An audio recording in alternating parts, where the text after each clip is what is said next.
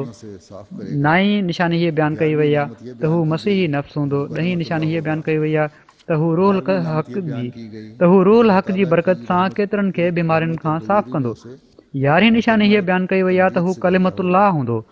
12हीं निशानी हीअ बयानु कई वई आहे त ख़ुदा ताला जी रहमत ऐं गुयूरी उनखे पंहिंजे कलमे तमजीद सां मोकिलियो हूंदो। 13हीं निशानी हीअ बयानु कई वई आहे त हू तमामु ज़हीन हूंदो। 14हीं निशानी हीअ बयानु कई वई आहे त हू तमामु फ़हीम हूंदो। 15हीं निशानी हीअ बयानु कई वई आहे त हू दिलि जो हलीम हूंदो। 16हीं निशानी हीअ बयानु कई वई आहे त उनखे ज़ाहिरी इल्मनि सां भरियो वेंदो। 17हीं निशानी हीअ बयानु कई वई आहे त हू उनखे बातनी इल्मनि सां भरियो वेंदो। 18हीं निशानी हीअ बयानु कई वई आहे त हू टिनि खे चार करण वारो हूंदो। 19वीं निशानी हीअ बयानु कई वई आहे त दोशंबा जो उन सां हिकिड़ो ख़ासि तालुक़ु हूंदो। 20हीं निशानी हीअ बयानु कई वई आहे त हू फर्ज़ंदे दिलबंद हूंदो। 21हीं निशानी हीअ बयानु कई वई आहे त हू गिरामी अर्जमंद हूंदो। 22हीं निशानी हीअ बयानु कई वई आहे त हू मज़हरुल अव्वल हूंदो। 23हीं निशानी हीअ बयानु कई वई आहे त हू मज़हरुल आख़िर हूंदो। 24हीं निशानी हीअ बयानु कई वई आहे त हू मज़हरुल हक़ हूंदो। 25हीं निशानी हीअ बयानु कई वई आहे त हू मज़हरुल उलाह हूंदो।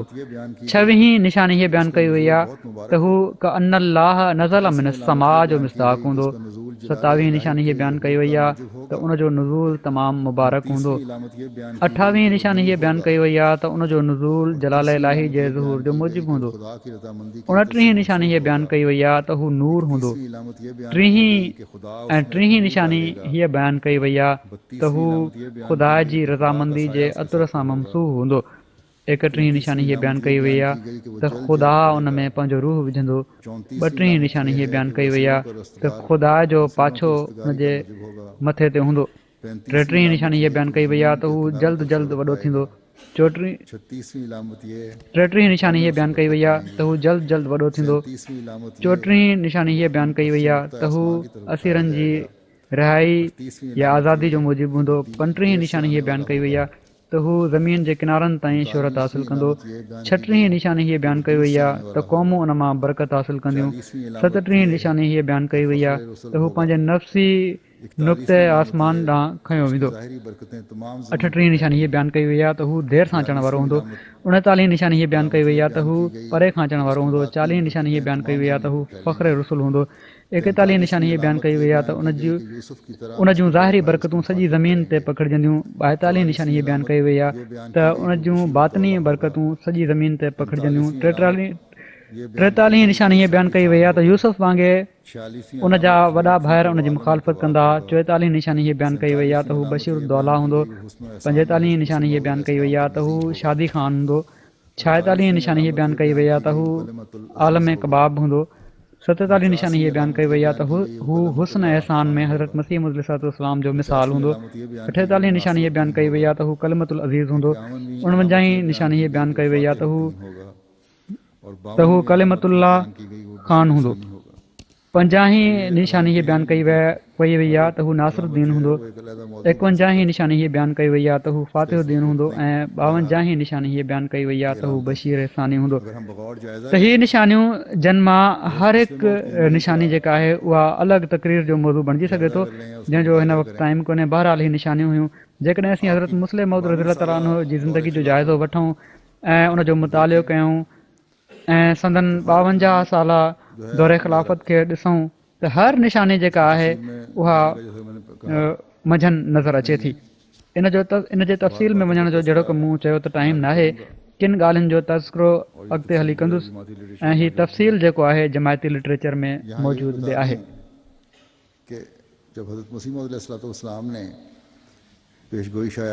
हिते हीअ बि ॿुधाए छॾियां त जॾहिं हज़रत मसीह मौऊद अलैहिस्सलाम पेशिनगोई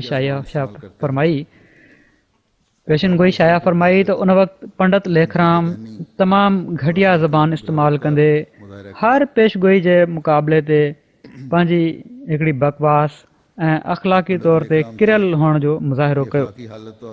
पंडित लेखराम जी अख़लाक़ी हालत ऐं पेशगोई ते उन जी जेका गैज़ ऐं ग़ज़ब जी हालत हुई, उन जा कुझु नमूना पेश कयां थो। उनखे सॼो बयानु करण बि ॾुखियो आहे। हिकु ॿ मिसाल ॾेई थो छॾियां। पंडित लेखराम 18 मार्च 1886 में तमामु हिकिड़ो गुस्ताखी वारो लहजो, हिकिड़े गुस्ताखी वारे लहजे में हिकिड़ो मुफ़्तिरिन वारो इश्तिहार शाया कयो, जंहिंमें अखर अखर ख़ुदा ताला जे हुकुम सां लिखण जी दावा करे जवाबु ॾिनई। हज़रत मसीह मौद अलैहिस्सलातु वस्सलाम फरमायो हुयो न त मां तुंहिंजी ज़ुरियत खे तमामु घणो वधाईंदुसि। त हू लिखे थो त तव्हांजी ज़ुरियत तमामु जल्द मुनक़ते थी वेंदी।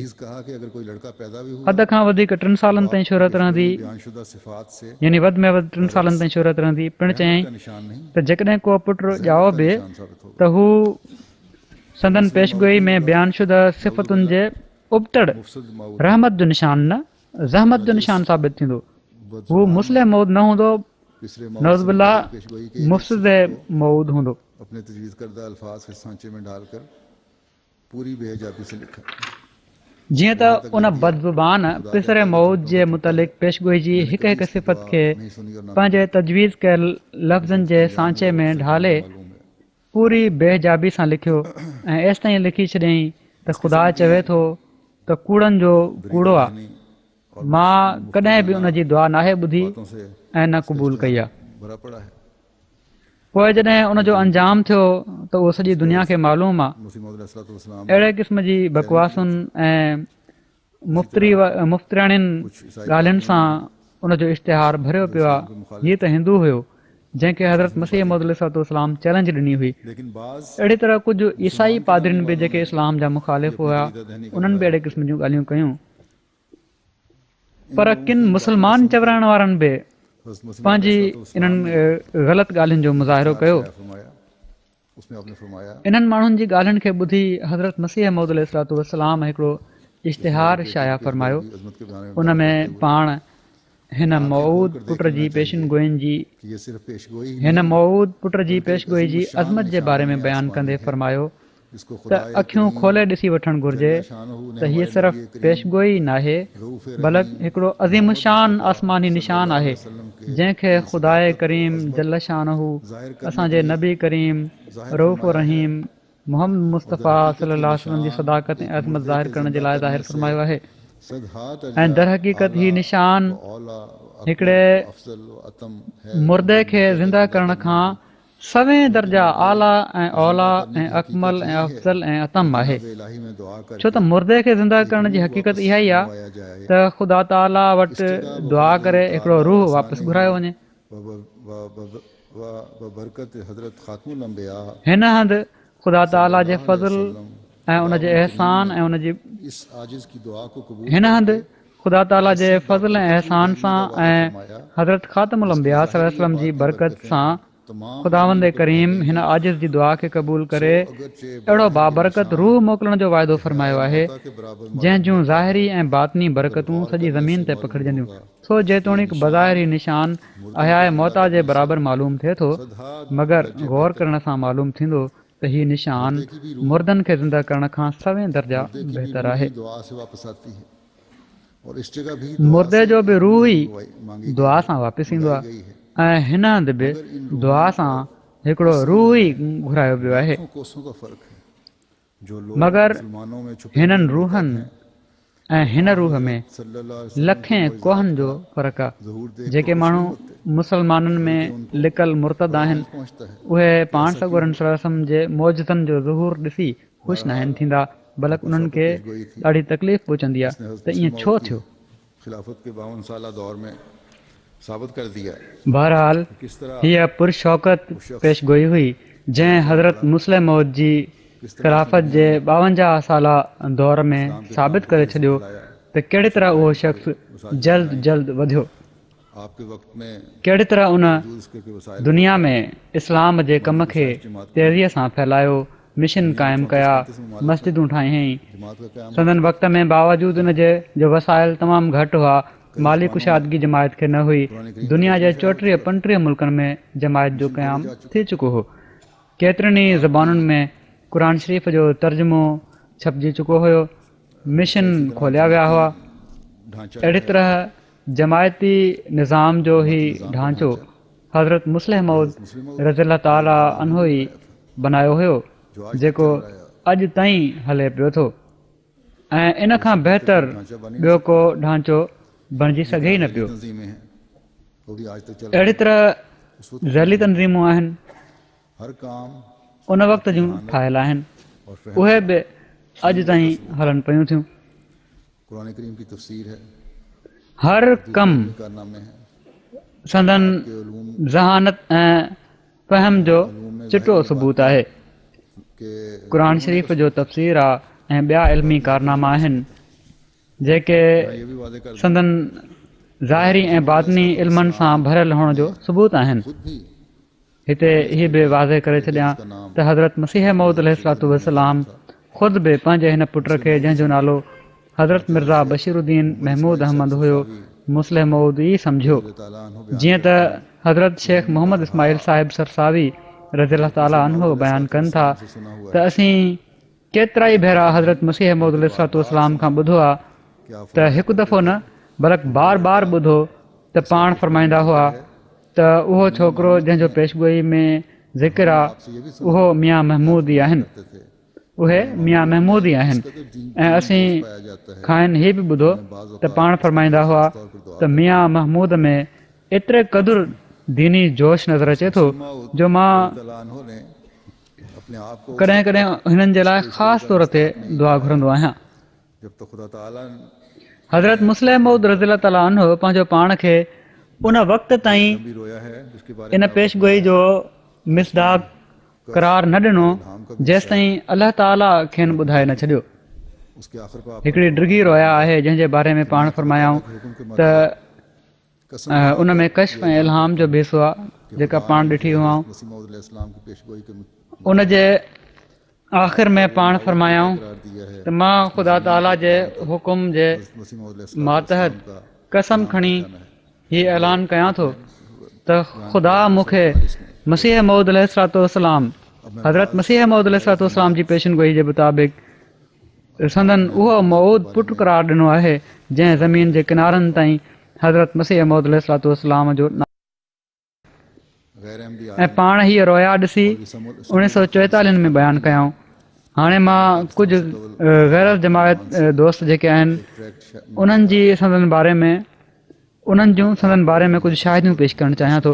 हिकिड़ा मोज़िज़ गैर अहमदी आलिम मौलवी समीउल्लाह ख़ान साहिब फारूकी आहिनि क़याम पाकिस्तान खां अॻु इज़हार हक़ जे उनवान सां हिकिड़े ट्रैक्ट में लिखियऊं त खेनि यानी हज़रत मसीह मौद अलैहिस्सलातु वस्सलाम खे इतलाह मिले थो त मां तुंहिंजी जमायत जे लाइ तुंहिंजी औलाद मां हिकिड़े शख़्स खे क़ाइमु कंदुसि ऐं उनखे पंहिंजे कुर्ब ऐं वही सां मख़सूस कंदुसि ऐं उन जे ज़रिए सां हक़ तरक़ी कंदो। केतिरा ई माण्हू सचाई क़बूल कंदा। इन पेशगोई खे पढ़ो ऐं बार बार पढ़ो। हू अॻिते लिखनि था त इन पेशगोई खे पढ़ो ऐं बार बार पढ़ो ऐं पोइ ईमान सां चओ त छा हीअ पेशगोई पूरी नाहे थी। जेॾी महिल हीअ पेशगोई कई वई आहे उन वक़्तु मौजूदा ख़लीफ़ा अञा ॿारड़ा ई हुआ ऐं मिर्ज़ा साहिब जे तरफ़ां यानी हज़रत मसीह मौद अलैहिस्सलातु वस्सलाम जे तरफ़ां उन्हनि खे ख़लीफ़ो मुक़ररु कराइण जे लाइ कंहिं क़िस्म जी वसियत बि कोन कई वई हुई बल्कि ख़िलाफ़त जी चूंड आम राय ते छॾे ॾिनी वई हुई। जीअं त उन वक़्तु अक्सरियत हज़रत हकीम नूरुद्दीन साहिब रज़ियल्लाहु ताला अन्हु खे ख़लीफ़ो तस्लीम कयो जंहिं ते मुखालफ़नि जंहिं पेशगोई जो पहिरियां हवालो ॾिनो वियो आहे उनजो मज़ाक़ बि उॾायो। पर हकीम साहिब जी वफ़ात खां बाद मिर्ज़ा बशीरुद्दीन महमूद अहमद ख़लीफ़ा मुक़ररु थिया ऐं हीअ हक़ीक़त आहे त संदन ज़माने में अहमदियत जेतिरे क़दुरु तरक़ी कई उहा हैरत अंगेज़ आहे। हीअ गैरस जमात लिखनि पिया था। वरी अॻिते लिखनि था त ख़ुदि मिर्ज़ा साहिब यानी हज़रत मसीह मौद अलैहिस्सलातु वस्सलाम जे वक़्त में अहमदनि जो अंगु तमामु थोरो हुयो। ख़लीफ़ा नूरुद्दीन साहिब जे वक़्त में बि ख़ासि तरक़ी कोन थी हुई पर मौजूदा ख़लीफ़े जे वक़्त में मिर्ज़ाइत तक़रीबन दुनिया जे हर इलाइक़े ताईं पहुची वई ऐं हालात ही ॿुधाइनि था त ईंदड़ आदमशुमारी में मिर्ज़ाइनि जो अंगु 1931 जी भेट में ॿीण खां बि मथे थी वियो हूंदो। बहरहाल हिन अहद में मुखालफ़नि जे तरफ़ां मिर्ज़ाइत जे इस्तीसाल जे लाइ जेतिरे क़दुरु मुनज़म कोशिशूं थियूं आहिनि पहिरियां कॾहिं बि न थियूं हुयूं।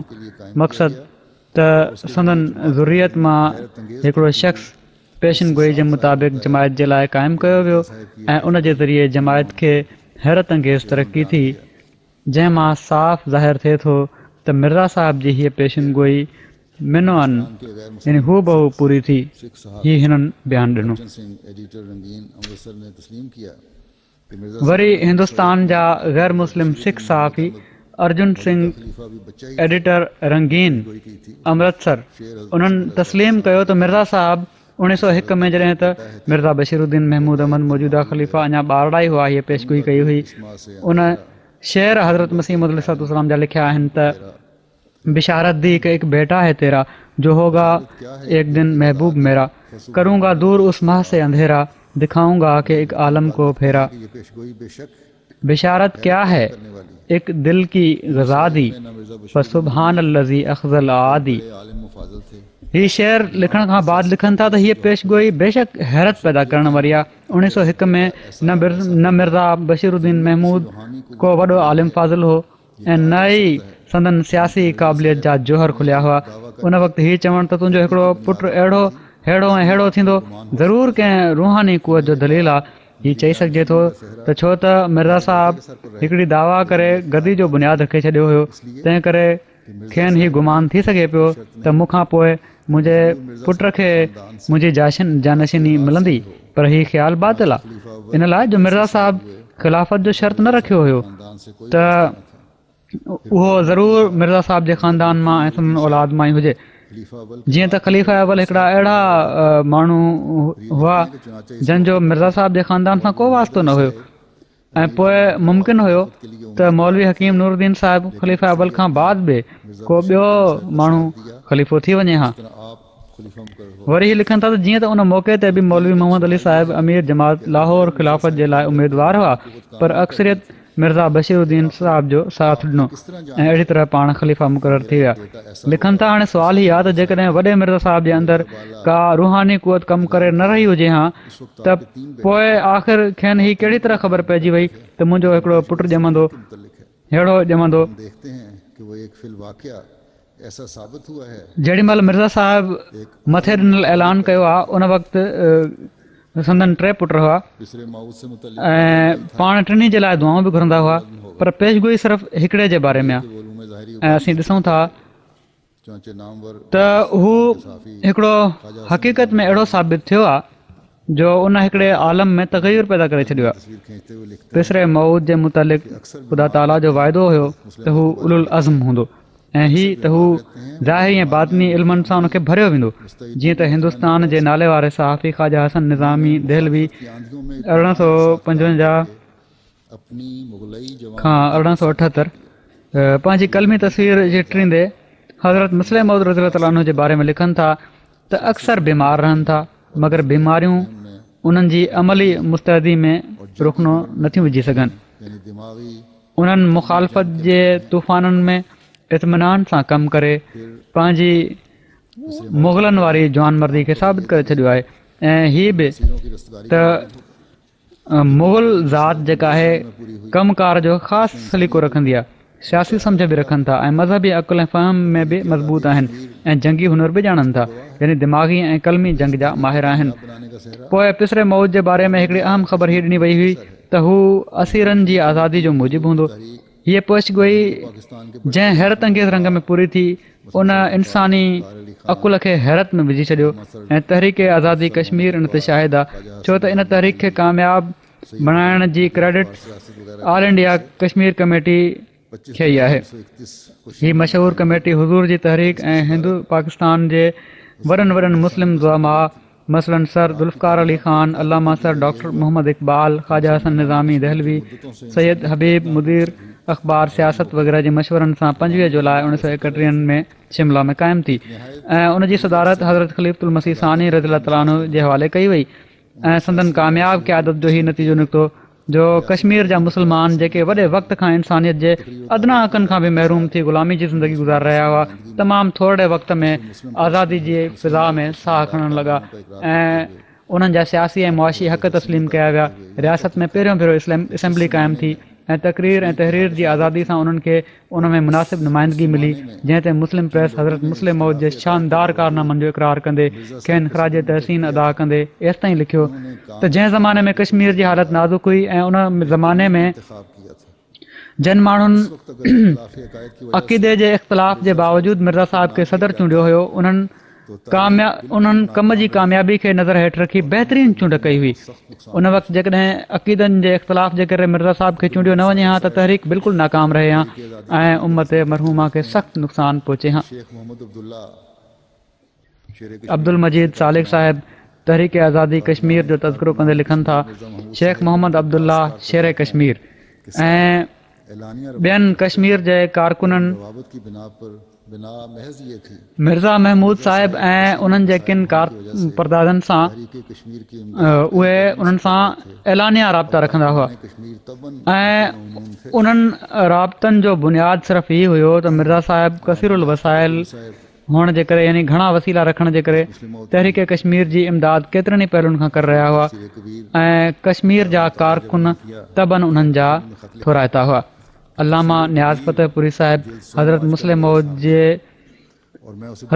मौद जी मशहूरु तफ़सीर कबीर जो जॾहिं मुतालियो कयो त संदन ख़िदमत में ख़त लिखियाऊं त तफ़सीर कबीर जिल्द 3 अॼुकल्ह मुंहिंजे साम्हूं आहे ऐं मां इन खे तमामु गहरी नज़र सां ॾिसी रहियो आहियां ऐं इन में शक न आहे त क़ुर जे मुताले जो हिकिड़ो नओं ज़ाविया फ़िक्र पाण पैदा कयो अथव ऐं हीअ तफ़सीर पंहिंजी नोईअत जे लिहाज़ खां बिल्कुलु पहिरियों तफ़सीर आहे जंहिंमें अकुल ऐं नकुल खे वॾे हुस्न सां हम आहंग ॾेखारियो वियो आहे। संदन तबहुर इल्मी ऐं संदन वुसत नज़र ऐं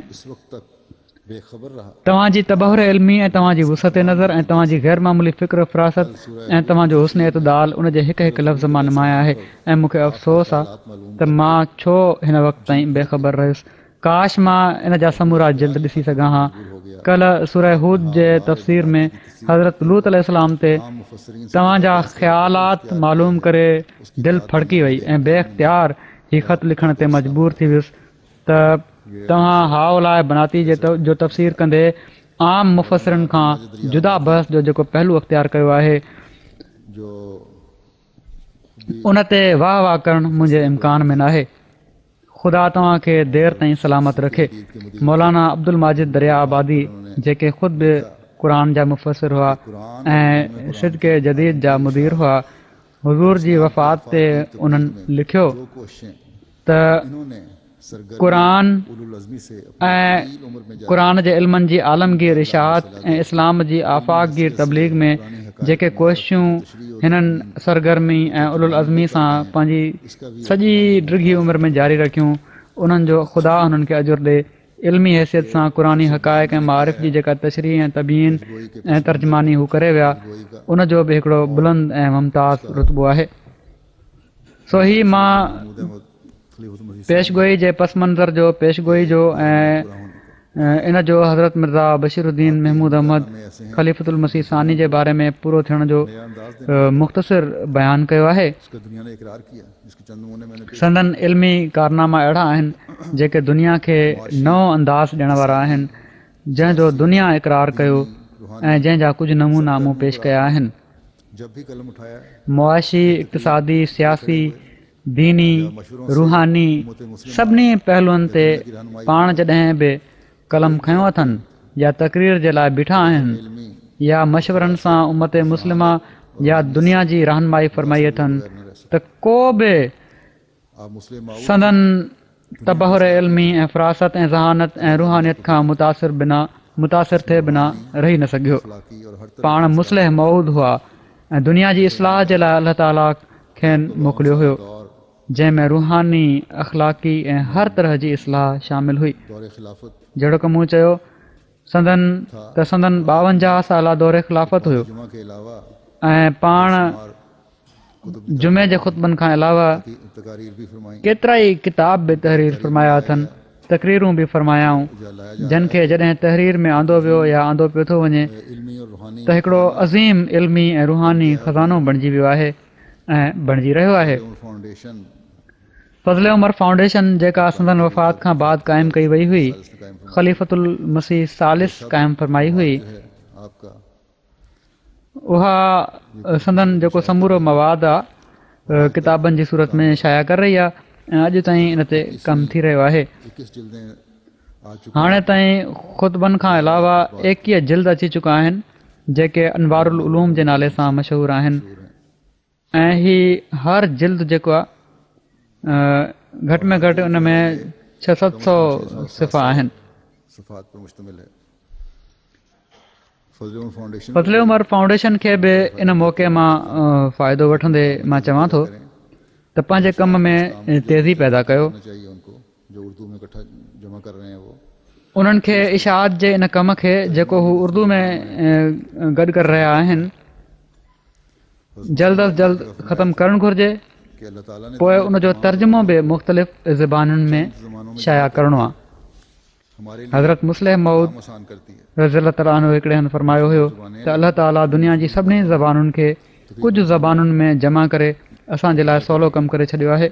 आपकी मुराद थी तमामु घणियूं ज़बानूं आहिनि जर्मन और पर कुझु मशहूरु ज़बानुनि तक़रीबन दुनिया ते कब्ज़ो करे वरितो आहे। फ्रेंच बोली और समझी जाती हैं। संदन मक़सदु हीउ हुयो त उर्दू अरबी खां अलावा इंग्लिश जर्मन ऐं फ्रेंच ज़बानूं जेके आहिनि आबादी तक उहे मुख़्तलिफ़ इलाइक़नि में तक़रीबन दुनिया में अक्सर ॻाल्हायूं ऐं सम्झी वेंदियूं आहिनि चुका है। त जेकॾहिं इन्हनि में तर्जुमो थी वञे त 90% आबादी ताईं असांजो पैगाम पहुची सघे थो। प्यास बुझाने के लिए हज़रत मुस्लिम मौद जे किन किताबनि जो तर्जुमो थी चुको आहे पर अञा बि तो केतिरा ई किताब अहिड़ा आहिनि जंहिंजो दुनिया जी इल्मी रूहानी उञ उझाइण जे लाइ फज़ल उमर दुनिया ताईं पहुचणु ज़रूरी आहे। लेकिन असल काम तो ये अञा ताईं त ही तर्जुमो जेको आहे था उहो ॿिया इदारा करे रहिया आहिनि।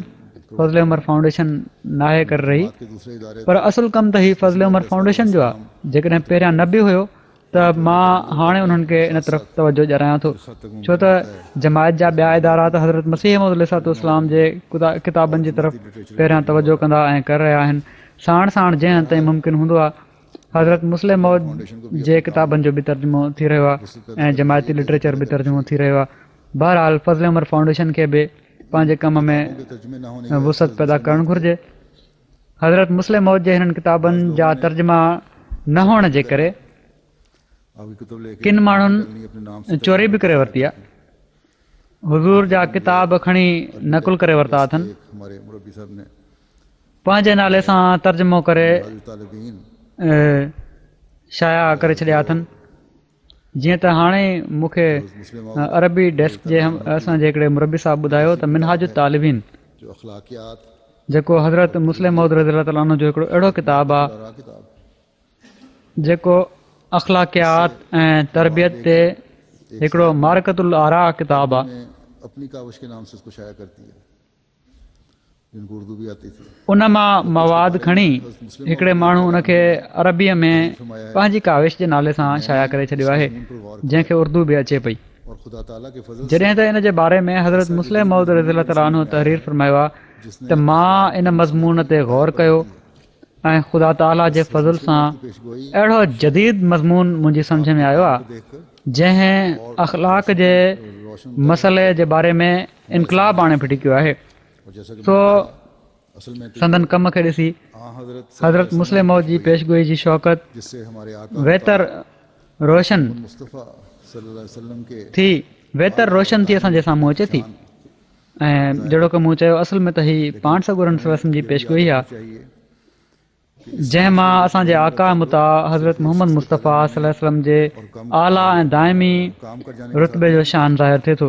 पर असांखे हीअ बि यादि रखणु घुरिजे त इन पेशगोई जे पूरो थियण जो तालुक़ सिर्फ़ु हिकिड़े शख़्स जे पैदा थियण ऐं कमु करे वञण सां नाहे।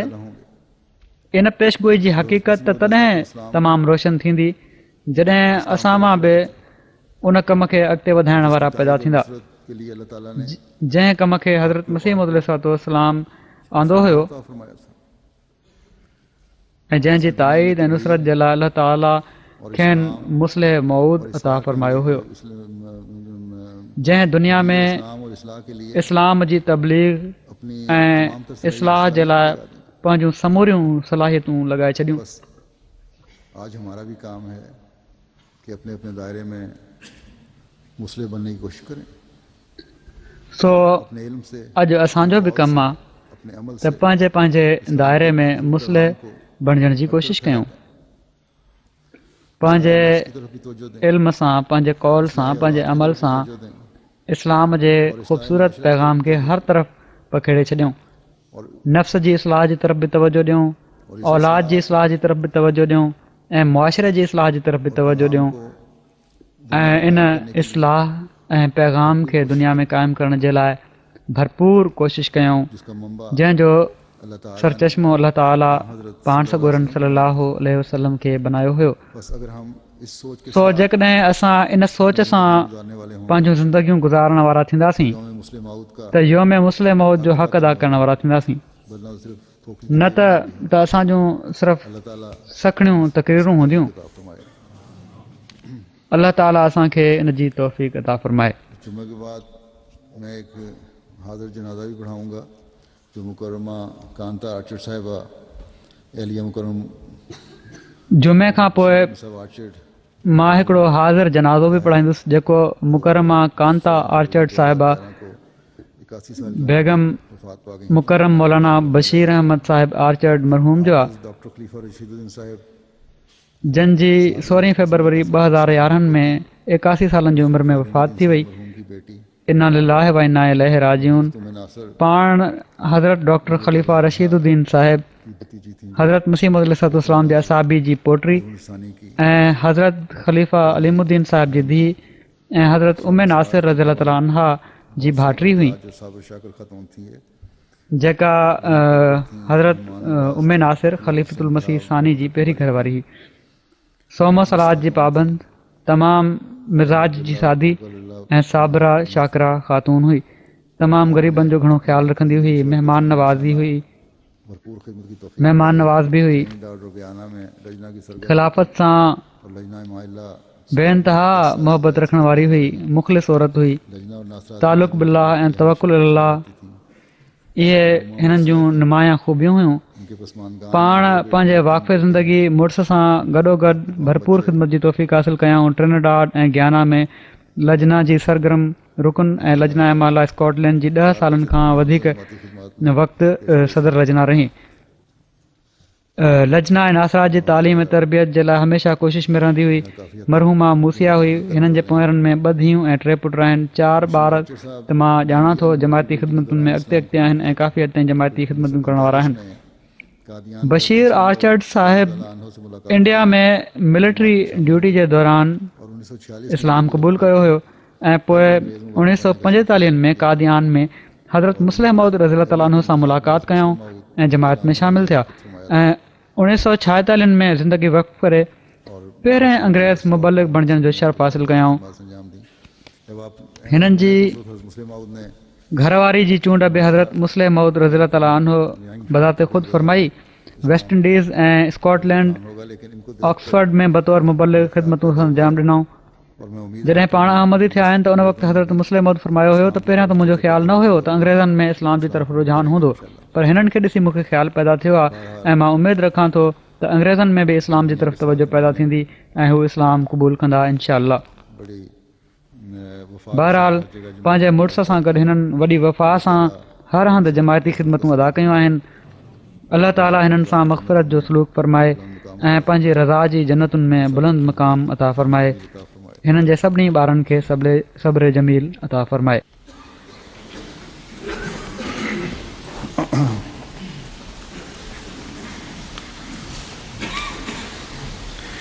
अल्हम्दुलिल्लाह नहमदुहु व नस्तईनुहु व नस्तगफिरुहु व नुमिनु बिही व नतवक्कलु अलैहि व नऊज़ु बिल्लाहि मिन शुरूरि अनफुसिना व मिन सय्यिआति अअमालिना। मन यहदिहिल्लाहु फला मुदिल्ल लहु व मन युद्लिल्हु फला हादिय लहु व नशहदु अन ला इलाहा इल्लल्लाह व नशहदु अन्ना मुहम्मदन अब्दुहु व रसूलुहु। عباد الله رحمكم الله إن الله يأمر بالعدل والإحسان وإيتاء ذي القربى وينهى عن الفحشاء والمنكر والبغي يعظكم لعلكم تذكرون اذكروا الله يذكركم وادعوه يستجب لكم ولذكر الله أكبر। ये जनाजा क्योंकि हाजिर है इसलिए नमाज के बाद मैं बाहर जाऊंगा जनाजा पढ़ाने के लिए। अब आप यहीं सफ़ों में खड़े रहें।